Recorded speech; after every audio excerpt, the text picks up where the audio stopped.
ಆತ್ಮೀಯರೆಲ್ಲರಿಗೂ ನಮಸ್ಕಾರ. ಗೃಹ ಕಲಾನಿಧಿ ಚಾನಲ್ಗೆ ಸ್ವಾಗತ. ಸಂಕ್ರಾಂತಿ ಸೀರೀಸ್ ವಿಡಿಯೋ ನಂಬರ್ 3 ಏನು ಮಾಡ್ತಾಯಿದ್ದೀವಿ ಇವತ್ತು? ಎಳ್ಳಿನ ಸಿಹಿ ಗೋಲಿಗಳು ಮಾಡೋಣ.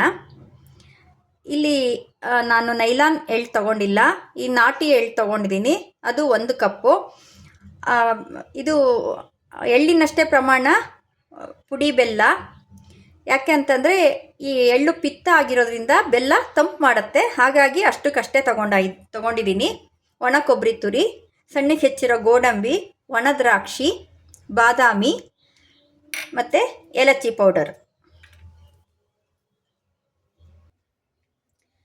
ಎಳ್ಳು ಹುರ್ಕೊಳ್ಳೋಣ.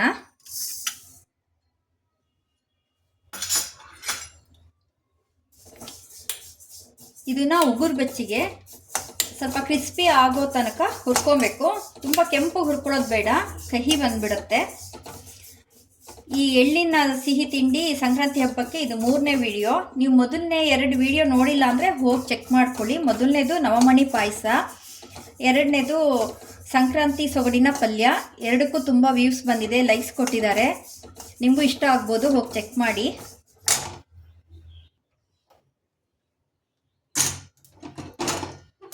ಮಾಡ್ತೀಯಾ?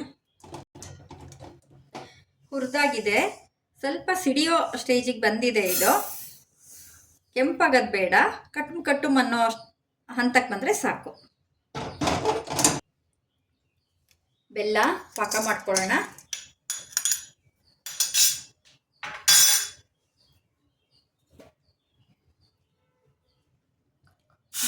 ಮೂರು ಚಮಚ ನೀರು ಸಾಕಾಗುತ್ತೆ.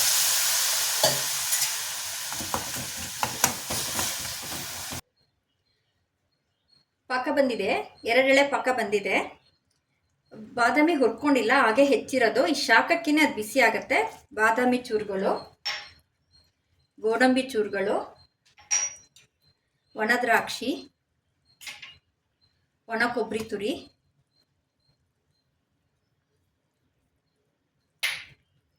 ಮತ್ತು ಹುರ್ಕೊಂಡಿರುವಂಥ ಎಳ್ಳು.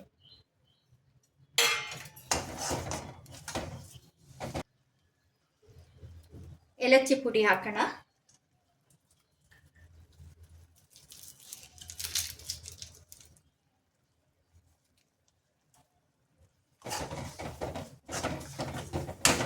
ಪಾಕಕ್ಕೆ ಹಾಕಬೇಕಾದ್ರೆ ಎಳ್ಳು ಹುರಿದಿರೋದು ಆರಿರಬೇಕು, ಆದರೆ ಪಾಕ ಬಿಸಿ ಇರಬೇಕು, ಆವಾಗ ಹಾಕಬೇಕು. ಇದಾಗಿದೆ, ಇದು ಸ್ವಲ್ಪ ಮುಟ್ಟುವಂಥ ಬಿಸಿಗೆ ಬಂದಾಗ ನಾವು ಉಂಡೆ ಕಟ್ಬೋದು. ಈಗ ಸ್ಟವ್ ಆಫ್ ಮಾಡ್ತಾ ಇದ್ದೀನಿ.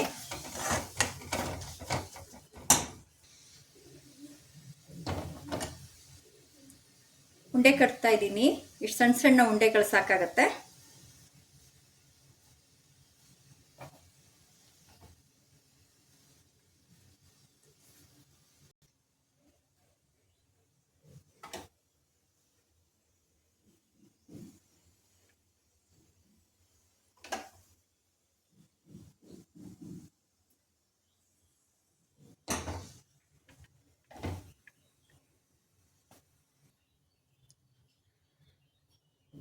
ನೋಡ್ತಾ ಇದ್ದೀರಲ್ಲ,